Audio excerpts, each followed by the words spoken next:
Ito na ang aking ampalaya. Hinarbis ko na mga idol. Kasi di na namunga kasi magulang na. Ang gagawin ko na naman ito mga idol. Gagawin ko na naman siyang tea. Tsaa. Maraming health benefits to mga idol. Ang kagandahan na nitong ampalaya tea mga idol. Tsaa. Hindi siya masyadong mapait. Hindi katulad sa serpentina. Sobrang pait ang serpentina lalo pag naparami-rami. Ito tamang pait lang mga idol.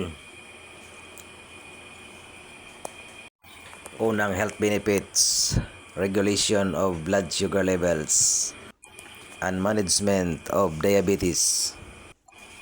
Pangalawa, promotion of cardiovascular health. Pangatlo, boosting the immune system. At pang-apat, anti-inflammatory and antioxidant effects. Ayan mga idol, mag-consume na rin kayo nitong Ampalaya Leaves Tea. Maraming benefits ito sa katawan.